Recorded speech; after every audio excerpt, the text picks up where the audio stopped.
Muy buenas tardes con todas y todos. En este día nos encontramos con la licenciada Ana Violeta Padrón Vanegas, docente de la Unidad Educativa Batzalcón. Aquí nos acompaña para darnos a conocer su testimonio de vida después de haber sido diagnosticada con la enfermedad de diabetes.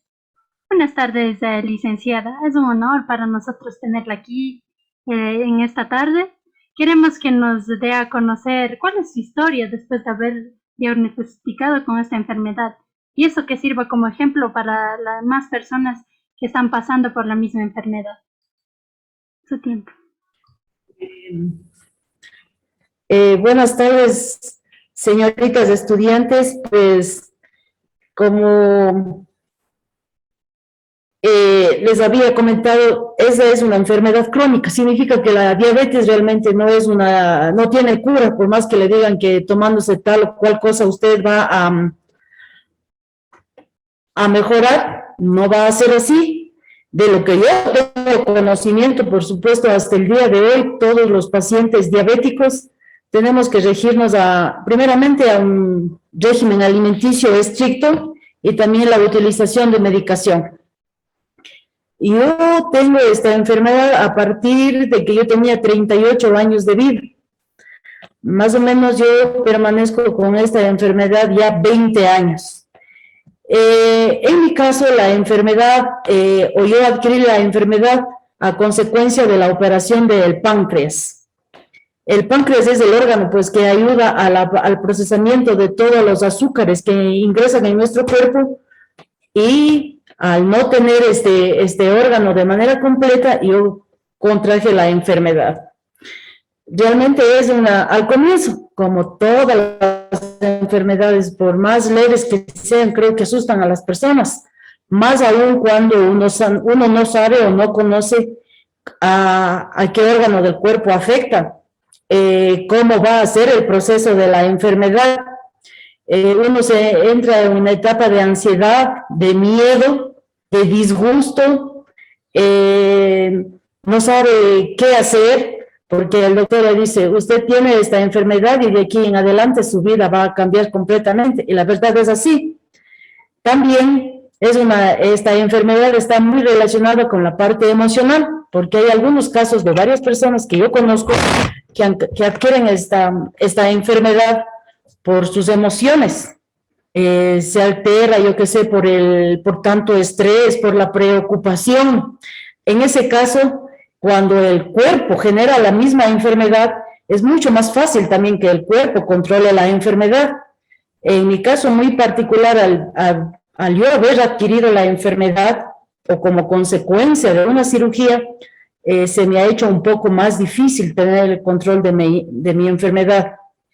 Desde hace 20 años realmente tomo medicación en la mañana y medicación en la tarde. Cuando uno deja de tomar la medicación, se suben los niveles de azúcar en el cuerpo de uno. Eso le trae muchos estragos, como por ejemplo mareos, sudores. Usted comienza a preocuparse, decaimiento del cuerpo, y no todo el tiempo tiene la misma energía para trabajar.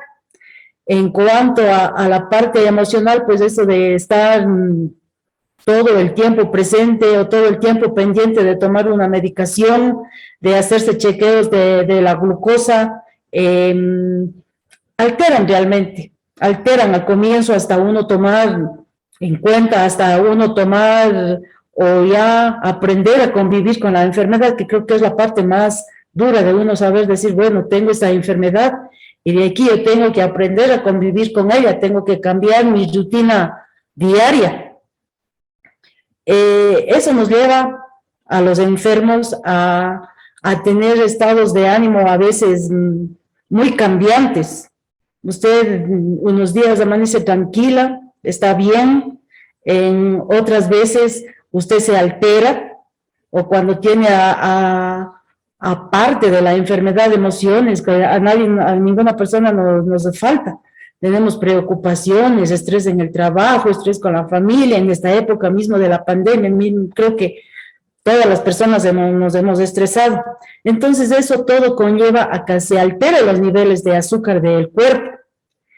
Si bien es cierto que, como les decía, que los primeros años son más fuertes, más duros, hasta uno entender la enfermedad, hasta aprender a saber que uno puede luchar con la enfermedad, que uno puede aprender a convivir con la enfermedad. Realmente cambia el ritmo de vida de uno, ¿sí? Tiene que uno aprender a educarse en lo que es primeramente la ingesta de alimentos. Hay muchos alimentos que perjudican o muchos alimentos que contienen mucha azúcar y que eso altera más el nivel de azúcar que ya tenemos de por sí en nuestro cuerpo. Entonces, hasta uno aprender a conocer qué alimentos son los que son más propicios para uno comer, los ejercicios, una vida saludable con ejercicio también ayuda mucho para mantener esta enfermedad. Como les decía, es una enfermedad que no tiene cura, es una enfermedad que va a estar conmigo toda mi vida, que Dios me permita. Entonces eso sí ha cambiado, no solamente, por ejemplo, en mi caso, mi vida personal, sino ha cambiado la vida de mi familia, porque al yo cambiar mis hábitos alimenticios, por ende, ellos también se han visto involucrados en este cambio. No es que un cambio tampoco, que usted dice, ahora sí, ya no voy a comer, ya no puedo hacer esto, no puedo hacer el otro. No, no es así. Simplemente hay que uno aprender a conocer qué tipo de alimento o qué tipo de comida uno debe ingerir.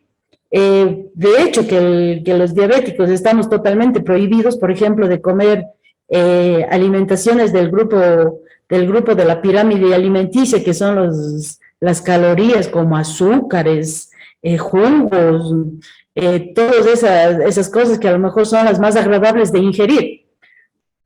Eso, si nosotros comemos, nos perjudica.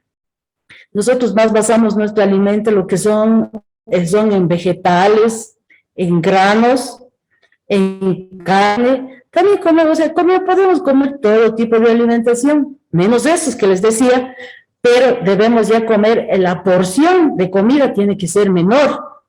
También a nosotros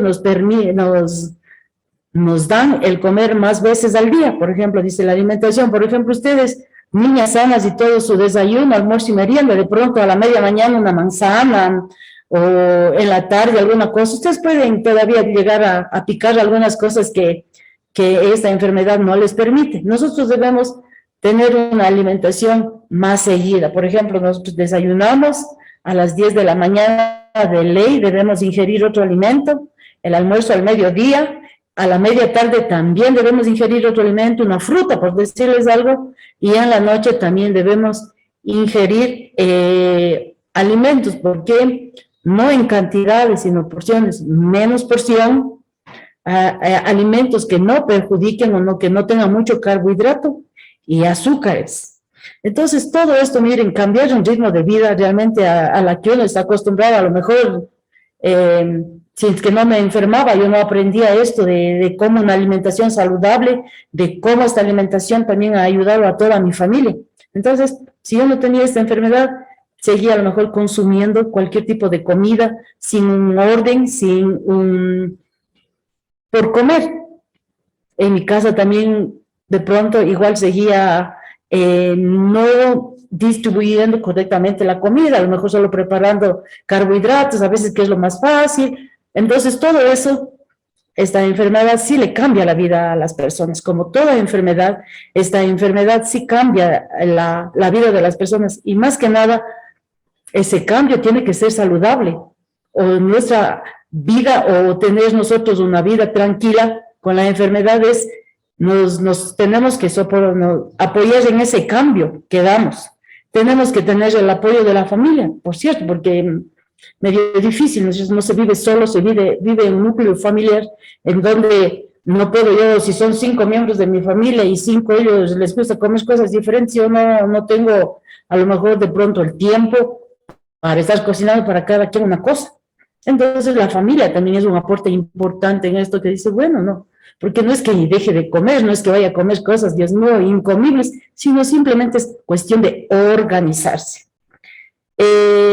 Los primeros años, como les digo, muy así, o sea, estar pendiente, pero así era pendiente de hacerme los chequeos de la insulina 3 veces al día, a veces creo que solo de la preocupación de tener que inyectarme en el dedo, sacarme la sangre, poner en una maquinita que allí le mide la glucosa, eso alteraba, me alteraba, en mi caso personal, mucho más, o sea, porque era una presión constante que tenía que ser a la hora de mañana, al mediodía, tarde.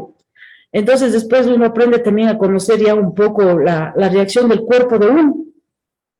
Usted dice, bueno, se hace rápido un análisis, dice el día de hoy no comí nada que vaya a alterar mi glucosa, el día de hoy está bien, porque ustedes saben que por situaciones de trabajo, de pronto a veces uno se sale de viaje, o tantas situaciones que se dan, esto a veces no le permite que usted lleve estrictamente su alimentación, pero uno ya conoce, ya sabe qué es lo que se puede comer y qué es lo que no se puede comer y a qué horas específicamente.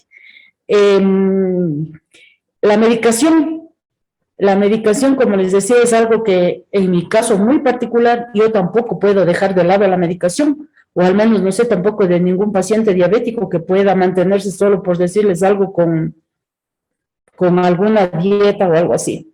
Hasta el día de hoy, de lo que yo sé, tenemos que nuestra enfermedad se basa en una alimentación adecuada, en la utilización de medicación y en hacer ejercicio, en una actividad física, que también ayuda mucho para que, primeramente, para que se distraiga, no esté pendiente de la enfermedad. Esto le ayuda a quemar, yo que sé, calorías, grasas o algo que usted ingirió que no era lo correcto. Entonces ayuda esta parte del ejercicio físico. Tampoco es que, por decirles algo, o sea, que tengo que hacer ejercicio de mañana, tarde, noche, no, o sea, si usted se conserva, si usted come saludablemente, que es la base para que esta enfermedad no ataque a otros órganos, porque desgraciadamente es una enfermedad que cuando no está controlada, cuando no el paciente no ha podido convivir con la enfermedad, desgraciadamente la enfermedad se dispara. Y uno de las primeras cosas o de los primeros órganos que se dan con esta enfermedad son los riñones. Y ustedes saben que los riñones sí son órganos indispensables para la vida. Entonces hay mucho que cuidar esto, por ejemplo, para que su riñón no se afecte por la diabetes. Otros órganos que se dañan, como por ejemplo, es los ojos, la visión. Entonces, cuando uno recién comienza con la enfermedad, porque uno dice, no, los diabéticos se quedan ciegos, los diabéticos, o sea, nos pasa lo peor. Entonces uno sí se asusta realmente. Pero poco a poco, con la ayuda del médico, o ahora imagínense la facilidad de buscar muchas cosas en el internet, de enterarse de muchas cosas, entonces uno va aprendiendo, si no a dominar a la enfermedad, a convivir con ella. Yo digo, por ejemplo, que en mi caso muy personal, yo ya tengo prácticamente 20 años de vivir con la enfermedad. Afortunadamente no he tenido mayores problemas. Llevo un control constante. Yo cada 4 meses tengo que ir donde el médico para que él me haga exámenes, para que me revise. Le revisan los ojos, los riñones, el corazón, el hígado, de paso todo a lo habido y por haber dentro de lo que pueden de los exámenes, porque son muchos órganos que se afectan. Como les decía, con el problema de la diabetes, hay muchos pacientes también que se han ido.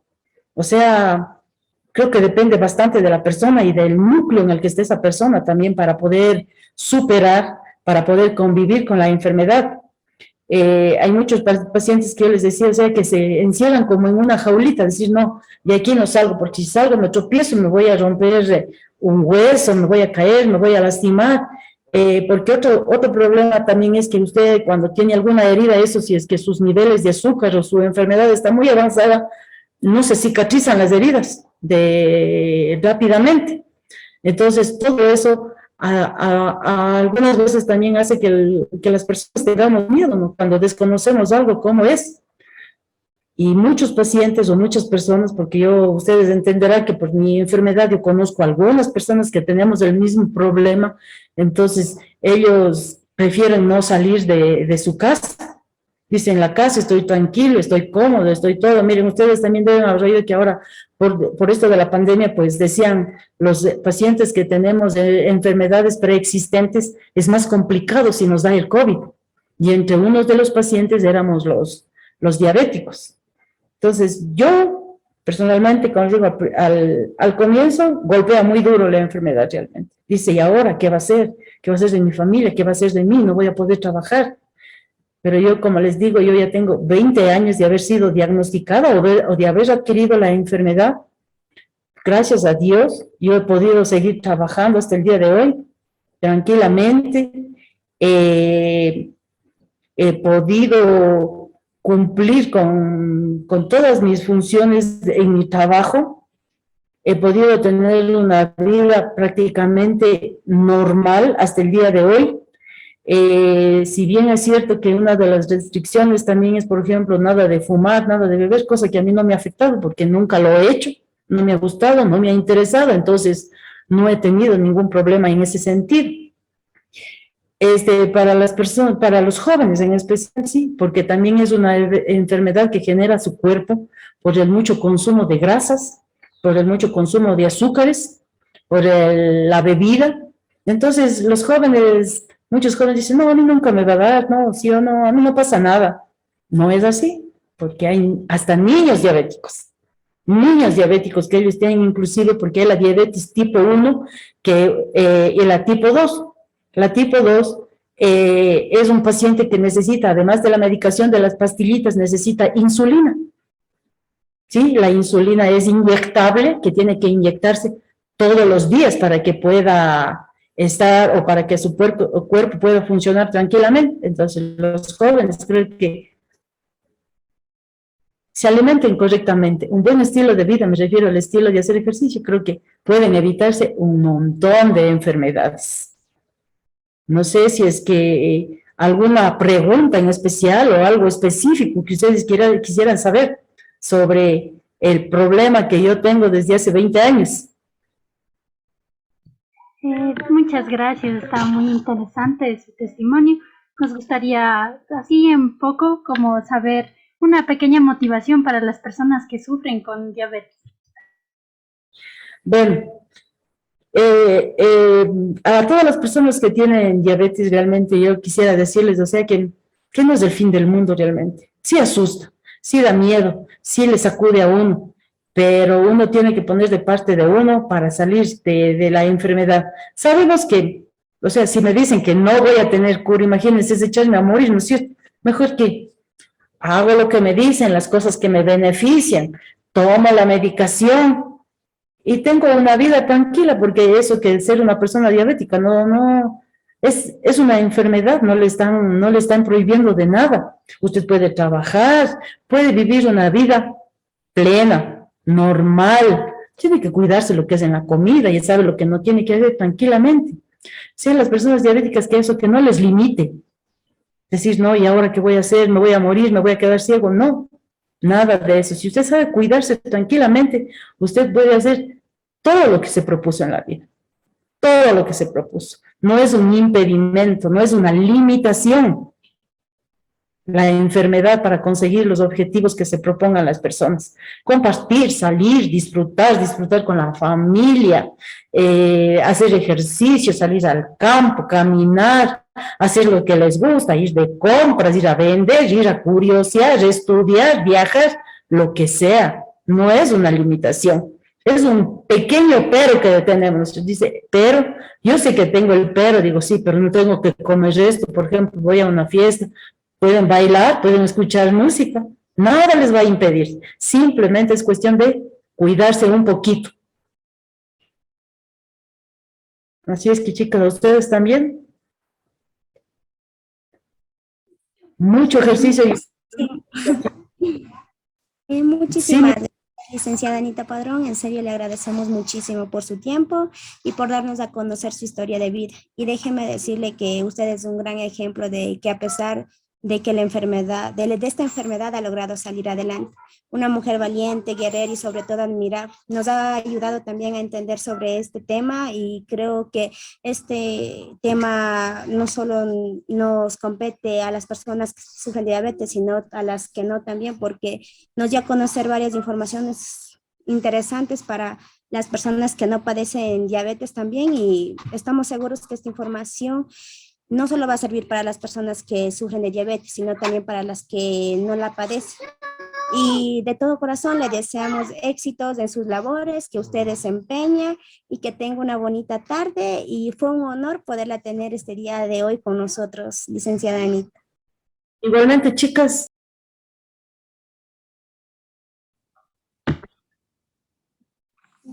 La ansiedad no agota las angustias del mañana, solo agota las fuerzas de hoy. Bernardo Estamarias. Hola, muy buenos días con todas y todas. El día de hoy nos encontramos con María Carolina Sosoronga Zapata. Gracias por aceptar nuestra invitación. María Carolina Sosoronga Zapata es licenciada en Psicología de la ciudad de Loja. Realizó sus estudios en la Universidad Técnica Particular de Loja. Bueno, licenciada María Sosoranga, ¿usted nos podría ayudar a describir qué es la ansiedad? Bueno, un gusto poderlos saludar a todos. Gracias por esa invitación y más que todo por esa iniciativa que han tenido. Dando respuesta a tu pregunta, a lo que manifiestas con respecto a qué es la ansiedad, quisiera que la pudiéramos abordar desde dos puntos de vista o entenderla desde dos versiones. Primero, la ansiedad como una respuesta básica, normal, adaptativa, que todas las personas las podemos sufrir, o más que todo, más que sufrir, que es un término que no es muy bonito utilizarlo, la podemos experimentar a lo largo de nuestra vida y dependiendo de los acontecimientos que nosotros podamos tener, que podamos vivir. Entonces, la ansiedad desde un momento es que esa respuesta básica, es esa respuesta emocional que podemos tener ante una situación eminente de peligro, de donde requiera a lo mejor gastar ciertos recursos extras a lo que a lo mejor estamos acostumbrados a utilizarlo. Ahora, la ansiedad entendida o más que todo ya desde un ámbito a lo mejor patológico, es aquella en donde ya genera malestar significativo en la persona. Es decir, que ya interfiere en sus esferas de desarrollo, ya no puede a lo mejor realizar actividades que antes las podía realizar sin ningún problema. Entonces la ansiedad se vuelve patológica cuando se puede evidenciar que estos síntomas, estos signos, están alterados y son consecutivos, es decir, están frecuentes la mayor cantidad del día y del tiempo. Esto finalmente origina que esta sensación o las sensaciones que más puedan experimentar sean sensaciones a lo mejor de sufrimiento, de amenaza, de tener el sentimiento de a lo mejor perder el control ante la situación, pero principalmente es de que pueda interferir en las esferas de desarrollo. Entonces la ansiedad hay que entenderla desde este punto, desde que puede ser una respuesta básica que nosotros podemos darla y que cuando a lo mejor no tenemos las estrategias o los recursos, esta puede considerarse como una ansiedad patológica. Muchísimas gracias. Y la otra pregunta que le queríamos hacer es, ¿cuáles son los síntomas principales de la ansiedad y cómo saber si le estamos padeciendo este tipo de ansiedad? Lo quisiera comentar con un ejemplo. Yo sé que todos alguna vez hemos experimentado la ansiedad, más que todo cuando tenemos, por ejemplo, que dar un examen o cuando tenemos que dar una exposición en frente de muchas personas. Todo esto, ¿no es cierto?, en un inicio nos genera como que este malestar o esta incomodidad por decir qué irá a pasar, tener esos pensamientos de que a lo mejor me voy a equivocar, voy a salir mal, me voy a caer. Todo esto que se puede traspolar, ¿no?, a conductas o síntomas físicos de como tener esta sudoración, estos temblores, incluso sentir las palpitaciones en los corazones como que se nos va a salir. Todo esto a lo mejor referente a este acontecimiento que estamos viviendo, ¿no? Que es poder dar esa exposición, el hablar en público, llamémoslo así. ¿Cómo se identifican o cómo saber que estamos sufriendo? Es cuando pasó este evento, ¿no? Que tuvimos que dar esta intervención o más que todo tuvimos que hacer esta esta interpretación, dar algo frente a otras personas, es lo que genera todos estos signos y cuando ya haya acabado, todo esto como que se vuelve a normalizar.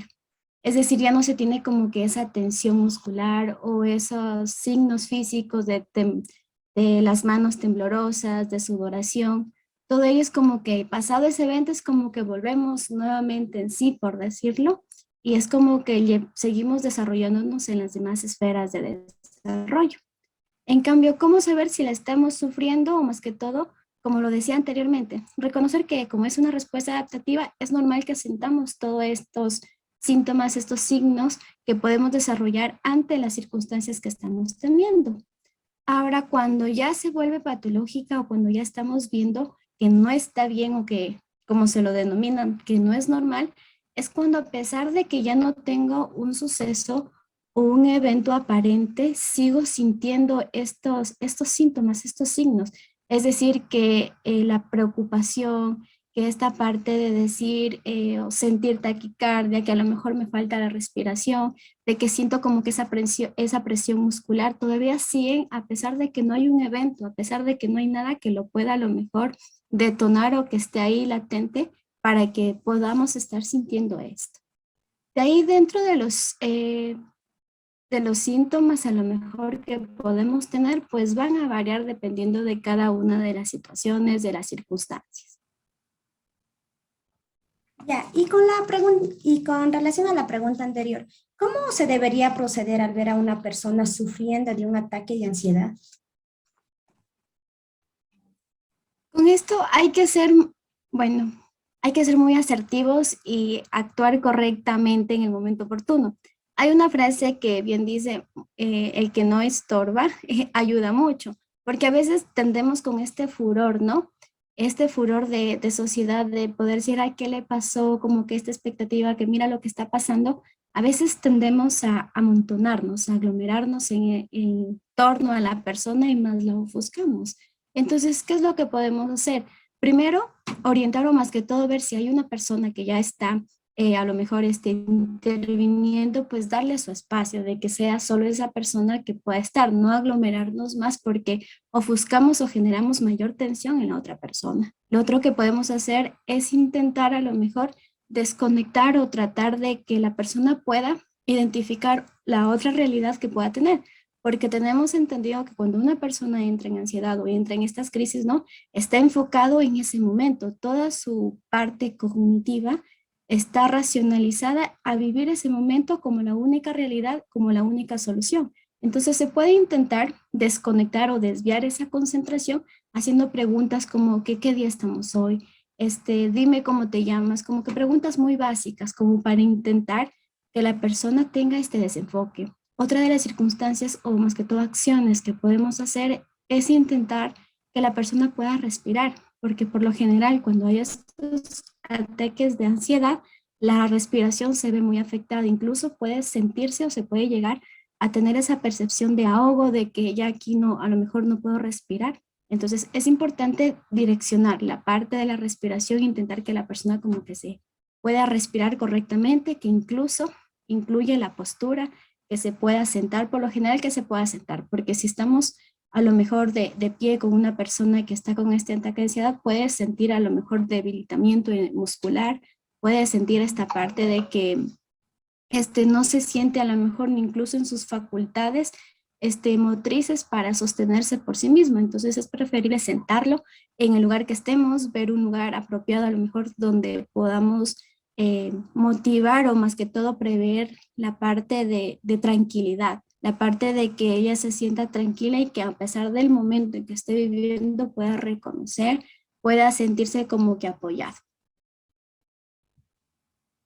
Y respecto a eso, ¿cuáles serían los tratamientos para este tipo de trastorno de ansiedad?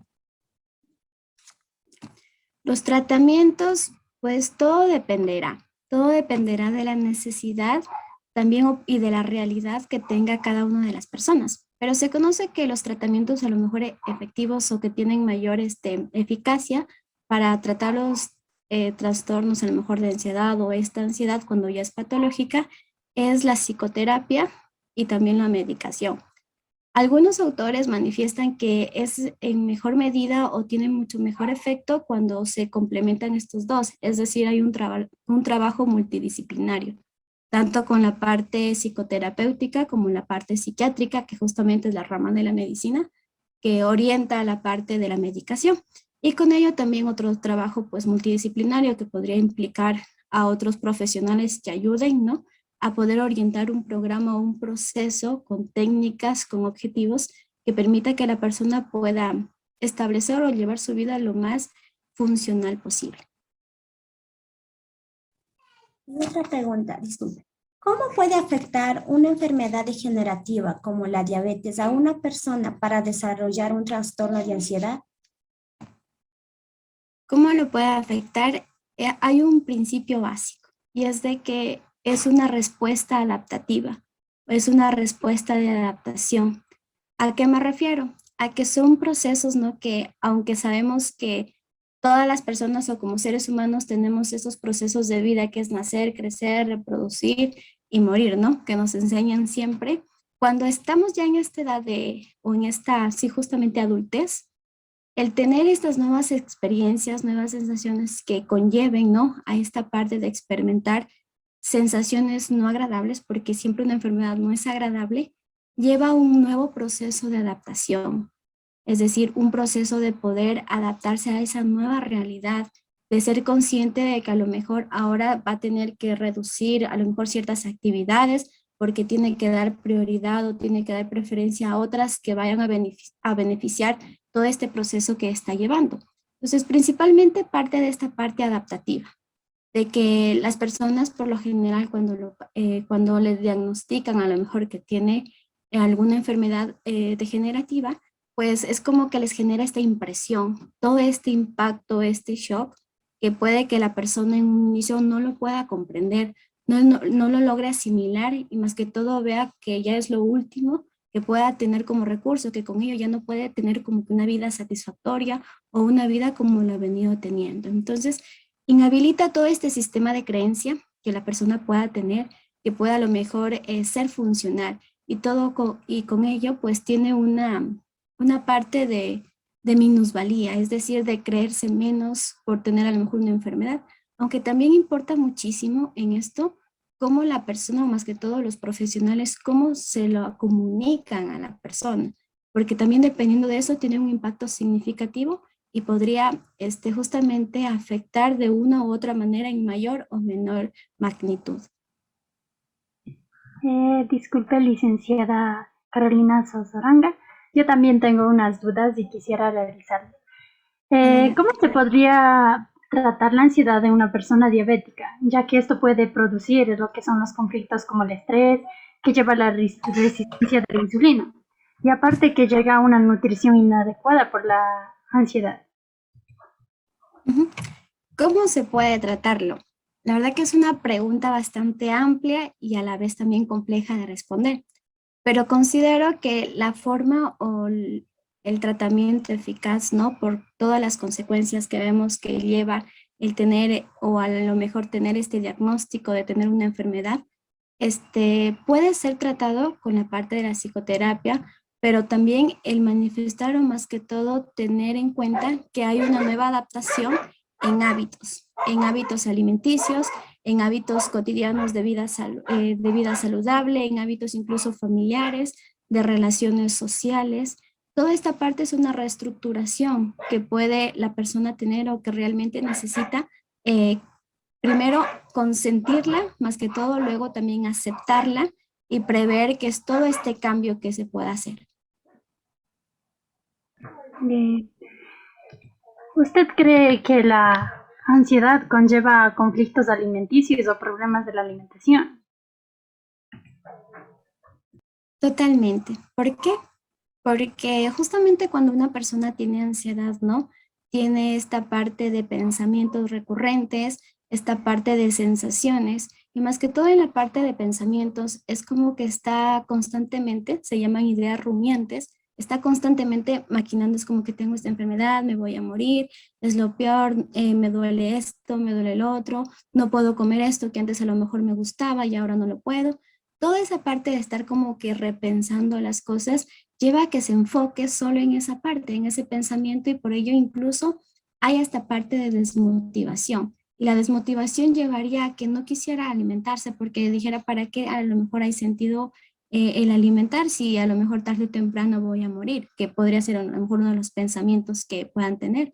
Y claro que lleva a estos problemas alimenticios porque sabemos que incluso las personas que están con este diagnóstico a lo mejor de diabetes tienen que reestructurar esta alimentación porque tienen que llevar una dieta, ¿no es cierto?, diferente a como la venían llevando para controlar toda la parte de las reacciones que se pueda tener. Entonces afecta significativo porque puede ser el medio en la que la persona a lo mejor se centra o ya no ve este factor motivacional por el que luchar, por el que vivir, y por ello disminuye a lo mejor la ingesta de alimentos, no le ve importancia, incluso si los puede consumir, tal vez no los está sirviendo o no está aprovechando los nutrientes porque los está consumiendo como de una forma a lo mejor exigida o no de una forma agradable, que es donde se aprovecha a lo mejor los nutrientes. Entonces, toda esta parte de la ansiedad influye significativamente en la alimentación porque por lo general las personas aquí en este momento más que todo dejan a un lado la alimentación o no la ven viable o no la ven como esa solución ante la necesidad, ante la otra acción inminente que la ven como prioridad. Muy interesante su respuesta. Y como nos decía que tienen que llevar una dieta minuciosa, ¿verdad? Entonces, ¿cómo afectaría la ansiedad en este proceso mientras la persona diabética lleva una dieta minuciosa? ¿Cómo afectaría? Pues afecta justamente en la parte de que la persona primero tiene que ser consciente de que tiene que pasar cambios y que a lo mejor esos cambios no van a ser, o no van a ser lo más bonitos o favorables posibles. Es decir, que va a haber momentos en donde sí tendría que a lo mejor reestructurar algunas cosas, acostumbrarse a tener alimentos de una u otra manera, que a lo mejor ya no le sepa tan rico, a lo mejor ya no le sepa como antes estaba acostumbrado. Toda esta parte lleva justamente a que la persona pueda aceptar, pueda conocer más que todo de que es un proceso que tiene, al que tiene que adaptarse, al que tiene que validarlo, es decir, que tiene que apropiarlo como sí mismo para que pueda incluso toda esta parte de alimentación, toda la parte de los demás ámbitos que incluye, puedan funcionar o más que todo puedan ser asimilados de la mejor manera, para que pueda la alimentación tomar ese efecto que tiene dentro del proceso vital de los seres humanos, porque si no vamos a tener un rechazo, vamos a tener la parte en la que la persona se va a negar, ¿no? Seguir con la parte de la alimentación y con ello vemos pues que ya hay otros cambios, que va a haber a lo mejor otros malestares, otros dificultades que se van a presentar por esta parte de que no asimilamos a lo mejor este cambio y con ello todo lo que conlleva o esta sábana que conlleva de adaptaciones que pueda tener. Muy interesante, la verdad.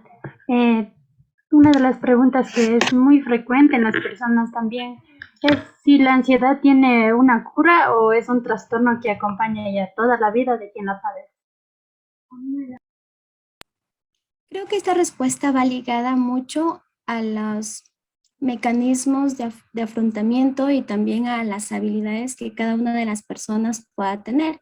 En este caso, si hay personas que se les pueda potenciar, ¿no?, estas habilidades o estos mecanismos de reacción, de afrontamiento, la ansiedad puede ser curada.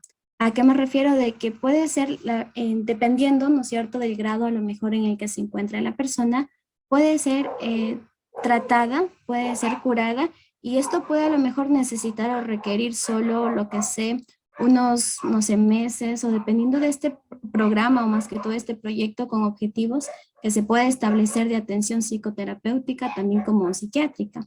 Entonces todo esto va a depender para que la persona pueda realmente comprender a lo mejor y entender toda esta parte de la realidad y con ello pues poner de parte, como se dice, más que todo asimilando o teniendo en cuenta toda esa nueva realidad y con ello hacer que cada uno de los procedimientos o de los medicamentos que está tomando van orientando a esta finalidad.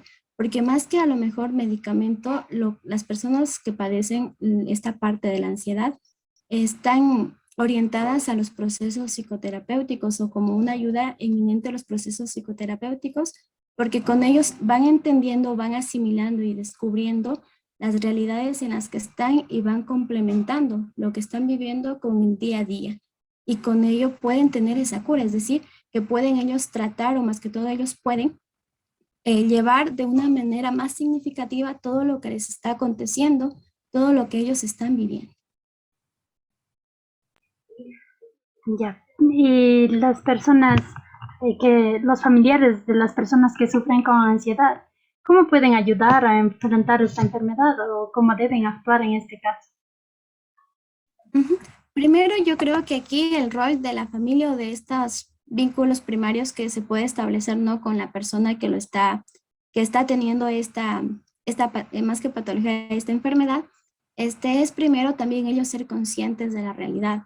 El saber que el hecho de que pueda esta persona o este familiar tener esta dificultad, o más que todo tener esta enfermedad diagnosticada, les conlleva adaptarse incluso a ellos a nuevos estilos de vida, a lo mejor a poder priorizar algunas actividades para ayudar al familiar a que pueda asimilar de mejor manera las circunstancias. Otra cuestión importante, o qué es lo que puede hacer aquí la familia, es también psicoeducarse. ¿A qué me refiero? Que a veces la estigmatizamos a la ansiedad como, no sé, lo peor, o como otro mal dentro del mal que ya se tiene, cuando realmente podemos psicoeducar, o la familia puede psicoeducarse en entender que no es nada del otro mundo, que es algo que se puede vivir, que se vive diariamente, que se puede a lo mejor integrar a la vida diaria para que no cause ningún malestar.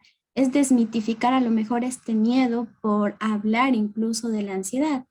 El poder decir, bueno, tenemos esto o realmente estamos pasando estas dificultades, pero lo que podemos hacer es esto.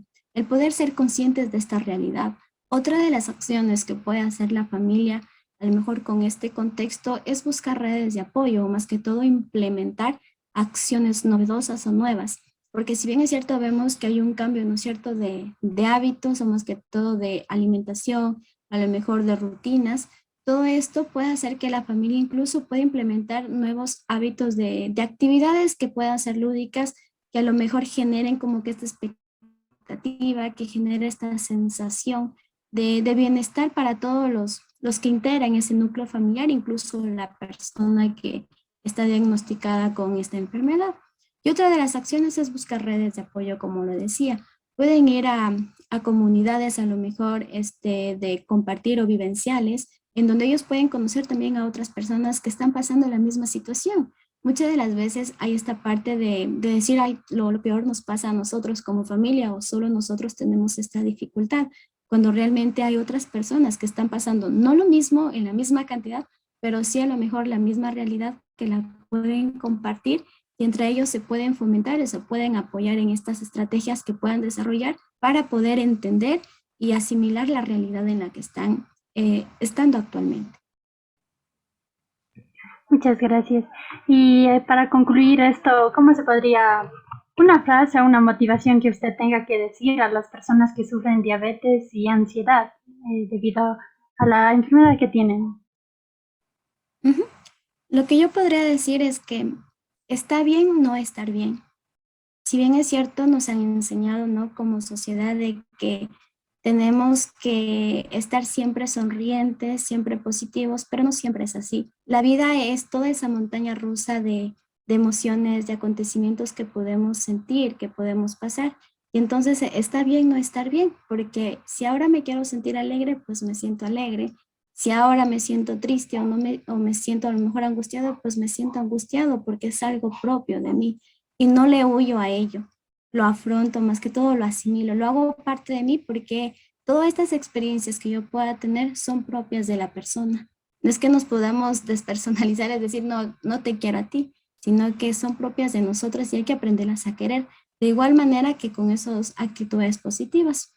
Y lo otro es de que recuerden que es un proceso, ¿sí? Que este proceso tiene que ir en la medida y el ritmo en que esa persona lo quiera llevar, que no tenemos que compararnos con los demás, en decir, mira, esta otra persona ya está mejor, o esta persona tiene mejores herramientas. No, cada persona, cada es un mundo completo, es una realidad diferente. Entonces está bien que pueda tomarse el tiempo que él quiera y pueda ir caminando en el momento que él guste y sentirse como quiera sentirse en ese momento. Y ante todo para las demás personas, ¿qué es lo que podemos tener? Es pues ser conscientes de que la ansiedad y también esta parte de los procesos, ¿no? O diagnósticos de enfermedades son reales y que ante ellos nosotros podemos hacer muchísimo. Entre ellos es poder psicoeducar, primero informarnos, conocer realidades, no dejarnos llevar por lo que la vecina o el otro comentó, sino conocer realmente una información verídica de fuentes oficiales para que nos permitan ser conscientes de la realidad que tenemos, que estamos pasando y con ellos ver qué acciones se pueden hacer, porque no todos a lo mejor tienen que ser profesionales para algo, sino que podemos ayudar o dar esa ayuda, ese granito de arena en el momento menos esperado. Así que esa sería mi recomendación, mi más que todo mensaje final, de que todos siempre podemos hacer algo, siempre y cuando tengamos ese deseo y esa actitud por poder ayudar y ponernos al servicio de las demás personas. Muchas gracias. Pues hasta aquí, mi estimada licenciada Carolina Sotolanga. Le agradecemos mucho por su valioso tiempo y sus conocimientos brindados, que han sido para nosotros de mucha ayuda y también para los que van a ver esta entrevista. Y les deseamos muchos éxitos en todas las labores que usted desempeña. Pase bien. Muchas gracias a ti, tanto Rosa como Michelle, gracias por el espacio. La verdad, como lo decía en inicio, aspiro y espero haber apoyado y aportado en algo dentro de esta pequeña experiencia que tengo, a lo mejor dentro del ámbito ya laboral. Porque si bien es cierto, también hemos tenido un proceso no de formación, pero ahora pues en esta parte laboral he podido conocer un poquito más a detalle toda esta nueva realidad que implica esta parte o esta profesión muy humanista, como les decía. Gracias a ustedes y también deseo que les vaya de lo mejor.